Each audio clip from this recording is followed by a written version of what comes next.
position on all the pending Senate bills.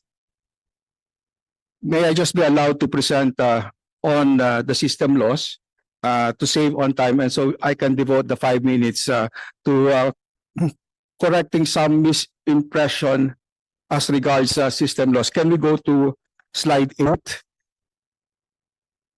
Yung system loss po, hindi ito bayad para sa kuryenteng hindi naman nagamit.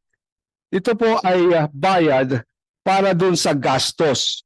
Itong kuryente na ito na generate, dineliver through the transmission wire at nakarating sa distribution utility, pero because of the technical and non-technical losses that are allowed under 7832 to be recovered, sila ay hindi nakakasama doon sa kilowatt hours on which naiimposan nung kaukulang generation and transmission charges. So, kalintulad po ito, halimbawa, nagnenegosyo kayo, bumili kayo, nag-wholesale kayo, bumili kayo ng 1,000 isda, bangus, isang banyerang bangus. Ang gastos nyo ay 8 piso kada ulo ng bangus. Ang kabuang gastos nyo ay 8 pesos kada ulo ng bangus. Pero dito sa banyerang nakuha nyo, hindi naman lahat yan, hindi naman 1,000 bangus ang may bebenta nyo. Kaya halimbawa, 5% niyan ang hindi nyo talaga mabebenta dahil bilasana o sirana o maaring kinupit ng tindera nyo. Ito pong kabuang 1,000, halimbawa may 5% na nawawala or na hindi nyo na ibebenta, 950 lang talaga ang kabuuan na inyong nabebenta. Kung kayo ang magbebenta nito at gusto nyo balik puhunan lang yung 8,000 na inyong ginastos para do sa 1,000 na bangus na yan, magkano nyo ibebenta? Definitely hindi 8 yung original na per unit price. Isasama nyo dito yung spoilage, di ba? In manufacturing, kasama yan. Kaya kung ang may bebenta nyo lang kandidad ay 950, per unit cost niyan ay hindi 8, but 842. Yung 0.42 na yan po ang sumasalo doon sa gastos ng system loss. Ngayon, bakit hindi na lang distribution utility ang sasagot nito? Ang distribution utility po, hindi yan ang negosyo. Ang kanya pong negosyo ay yung maghatid ng kuryente sa pamamagitan ng mga linya na ipinapatayo niya. Ngayon, kaninong negosyo ito? Sa generation company. Kaya nga, ang distribution utility, pinapass through lang yan. So, dun po sa mga komento na dapat ay sagutin niya ng distribution utility, yes, merong portion yan ang ipinasasagot ng batas sa distribution utility. Kasi lumabis na doon sa itinakdang system loss cap, yung gastos na na-incur niya for its actual system losses. So, yan po ang nature ng system loss, kaya't mayroon tayong charge para mabawi yon, yung gastos na yon. Ang bumabawi ang distribution utility, pero ibinabayad din niya yan sa generation company at sa transmission company kasi nga po ito ay pass-through charges. So, Chair, yes po. nakuha na natin ang ibig mo sabihin. Kahit na simplistic yung example mo, susundan kita ron eh. Ang example mo ay isang banyera ng bangus. Okay. So dahil sa merong loss doon, maaaring kinupit ng tindera o kaya biglang kahit na yung bangus ay hilado na pero lumundag pa rin, ano? Palagay mo lang ganun na nangyari. Ito yung mga factors na kaya kailangan makuha mo yung loss, yun ang sinasabi mo, okay. Sa mga tweet, yung banyera ng bangus na yon, kasama ng loss na yon, binenta mo sa supermarket A. Dahil siya na yung magdi-distribute. Tama? Yung generation, nasa sa'yo na, binenta mo sa supermarket A. Yung consumer ngayon, meron siyang option. Pupunta siya sa supermarket B o kaya C. Bakit kanya mas mataas yung bangus dito sa supermarket A? Pumunta siya sa B, medyo mura ng konti, ng 150 for example, or 1 peso, o kaya sa supermarket C, mas mura din. Doon siya bibili. Tama? Ito pong system, Teka muna, sagot ka muna. Siyempre, may option yung consumer. Nung makita niya, dahil binenta mo rito sa supermarket ganitong price, meron siyang option na mamili sa ibang supermarket. Tama? kung ang pinag-uusapan po natin Sumagot dito, ka muna. Tama o hindi? Ba't tayo mo sumagot? tayo po kasi as captive. Hindi, sasagot ka muna. Opo. Tinatanong lang, napakasimple eh. Pumunta siya sa supermarket, ito yung presyo. Pumunta sa B and C, ito yung presyo. Makakapamili siya, di ba? Madam Chair, ba't hindi siya makasagot? Opo, Okay. doon sa example niyo po. Okay, kaya kita tinatanong ng ganon. Sa kuryente, hindi siya kami makakapamili. Wala kaming ibang pupuntahan. Isa lang ang supermarket. Tama o hindi? Opo. Sumagot ka. Oh. Yun ang problema eh. Huwag din yung gagamitin yung ibang perishable commodities. Pumunta ka sa isang supermarket, meron daga na kumakain sa mga produkto. It's a loss. Merong mga nagnanakaw doon. Nangyayari yun every day. It's a loss. Hindi lang mga outsiders. Maring yung sarili mong nagtatrabaho doon, nagbubulsa. So loss lahat ito eh. Yung supermarket, yung loss na yun, hindi niya ipapataw doon sa prevailing price ng kanilang produkto. Kasi yung consumer has the option to go to other outlets. In the case of electricity, Madam Chair, wala silang option eh. This is our problem. Kaya pinipilit ko kanina, and I thank you very much, Attorney Juan, nung sinabi mo, ay yung system loss, as you said, is an inherent operational characteristic. Inherent talaga to eh. Hindi mo mayaalis na mayroong mawawala. But this inherent operational loss is already admitted. It is known to all stakeholders bago kayo nagpasya na gumawa at mag-distribute ng kuryente. So it is a legitimate business risks that every industry should recognize. Ba't naman ang energy sector lang hindi nagre-recognize ng risks? Lahat ng industries have risks. Maski insurance company who cover for risks, meron din silang risk. Ito yung problema na madali naman nating intindihin. Madali naman nating gawa ng paraan.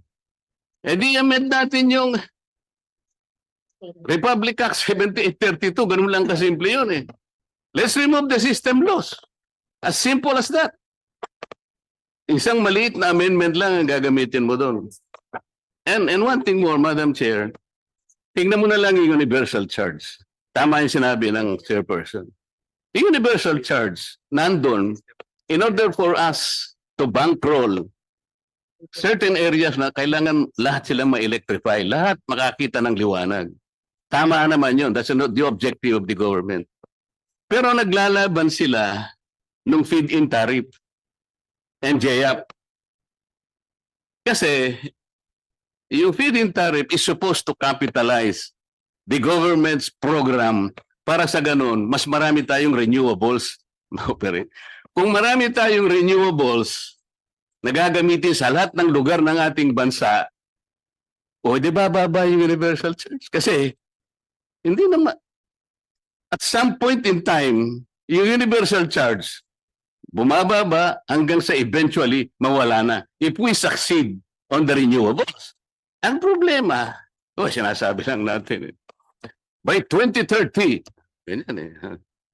Puro forma. By 2030, parang 40% yata, Madam Chair, renewable na tayo lahat.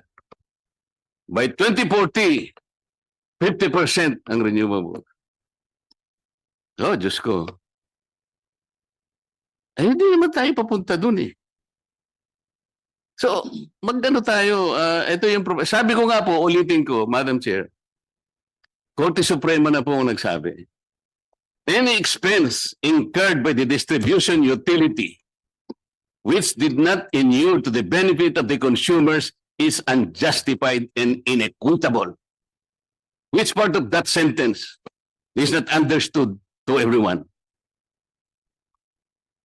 Madam Chair, gaya ng sabi ko, yung distribution utility ay hindi engaged sa pagnenegosyo ng pag-generate ng kuryente. Tama po, Kaya kaya hindi nga yan hindi niya dapat nakakasama doon sa isingilin kanyang, yun. Tanggalin na lang natin. reasonable expenses. Kaya So, hindi siya setting the rate siningilin po. ng Meralco. Kasi kung wala na siya, hindi na recognize, hindi naman hiningil ang Meralco. We're not blaming anybody here. Ang pinag-uusapan, saan ang gagaling yung system loss? Sa generation lang naman, tsaka sa transmission eh. If you do not recognize that, walang kukolektahin ng Meralco. Problem solved. Thank you po, Madam Chair. Yes, There, I thought you left when you No. said hi to me. I was listening. Yes. I recognize Senator Lauren Thank you. Legarda. Yes, you may Yes, take the floor. Thank you, and I'm grateful to the chair for having so much in the agenda, including my two very important measures, which is clarifying the value-added tax treatment of socialized electricity subsidies. And since our expert in energy is right beside us, along with the chair, I would like to be clarified, Madam Chair, any competent authority, whether it's the NGOs, the private sector, or government, simpleng tanong po, yung hindi nagagamit na kuryente, bakit natin binubuwisan? Madam Chair, sa aking alam po, may 12% na pinapataw na value-added tax, VAT, sa systems loss. Narinig ko pong ERC na sinabi, ito'y hindi ginagamit, kumbaga sa isda, na bilasa, wala po. Bakit po binibuwisan ng 12% ang hindi nagagamit na kuryente? Pangalawang tanong, kung ano man ang sagot po nyo, ay dapat sumasang-ayon ba kayong tanggalin ang VAT kaagad dyan? Huwag ng batas. Sa implementation lang yan ng ating mga batas na nandyan na, kumbaga kung nakasaad yan sa EPIRA. At dapat ang BIR makipag-ugnayan sa ERC para ito'y mapatupad. Kung sang-ayon po kayo. Kung mali po ako, then please correct me. Kayo po ang mga experts. Thank you, Madam Chair. Thank you. With the permission of Senator Legarda, can I give the floor back to Attorney Juan, who's in the middle of his Yes. presentation? Yes. And since he was raising his hand, I assume he's going to touch on it. Sorry, let me finish before you. Let's have an orderly discussion. These are very good points, but I want you to continue with your presentation. You may answer, but I do want us to get to DOF, that who I think is also the right person to answer your question. So after his presentation, which I believe will touch on your question, then we will go to the DOF. Again, para lang mabigyan ko ng time lahat ng nandito na makapagsalita din. Oo. Okay. Maybe para lang, just a one-sentence answer. Mm-mm. Tama ba ako or hindi kasi ako eksperto, ay mali ako? Ganun lang po. Mm-mm. Go ahead. Sang-ayon ba kayo? Attorney Juan.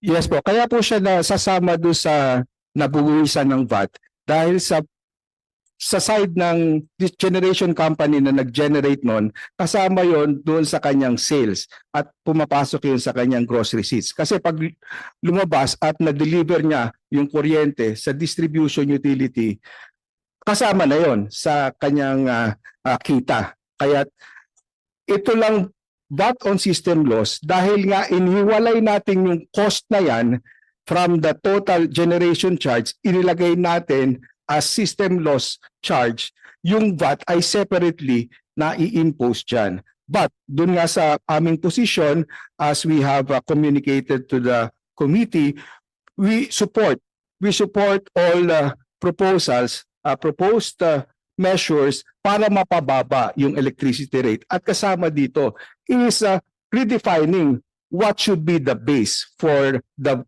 VAT on electricity. At kung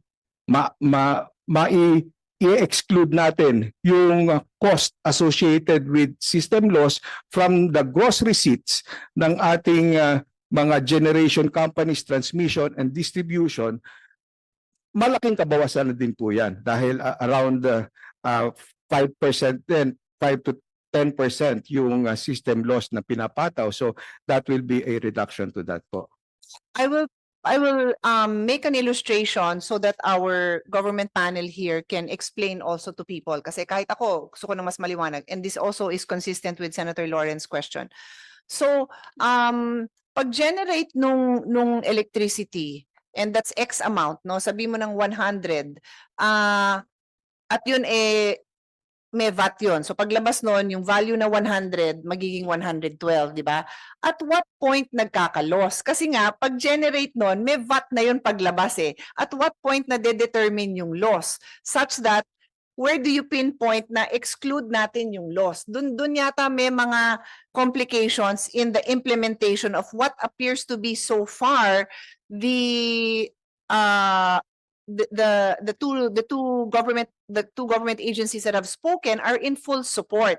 But somebody has to explain to us kung paano nyo tatanggalin yun doon. Kasi pag generate nun, the moment it is generated, may nawala na ba doon? Wala pa, di ba?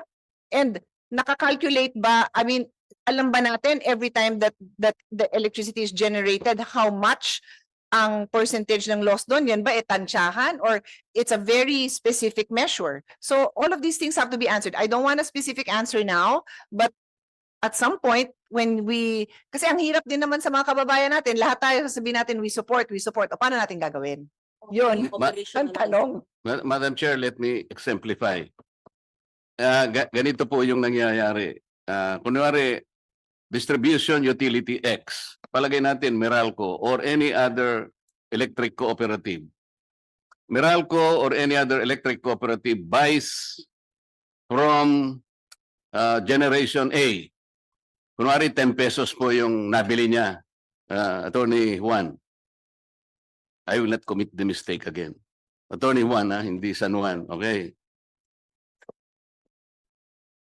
Eventually, Meralco or any other electric cooperative sells to consumers. Tama? Kasi binili niya, tapos bibenta niya. Nung i-account niya lahat yung kanyang sales, 8 pesos na lang ang kanyang na-recover. So merong system loss na 2 pesos. Tama? Ganun na nangyayari eh. Bakit natin? Yung 2 pesos na yun, ito yung system loss na pinag-aawayan na natin since time immemorial. Ngayon, kung halimbawa yung generation, yung Gen A, yung generation company, will consider na yung 2 pesos talaga nangyayari na sa maraming paraan loss yun, ang Meralco, hindi na siya kukolekta ng system loss. Ganito lang kasimple yun eh. May 2 pisong diferensya kasi yung bill 8 pesos lang. Yung sale, yung kanyang purchase is 10 pesos. Pero yung total bill niya, entire the captive market is only 8 pesos. Yung 2 pisong pinag-uusapan, Madam Chair, ito yung pinipilit natin kolektahin sa ating mga mamamayan na hindi po pwedeng mangyari yun. Salamat po. Attorney Juan, can you continue with your presentation and then we'll go to Yusek Carlo?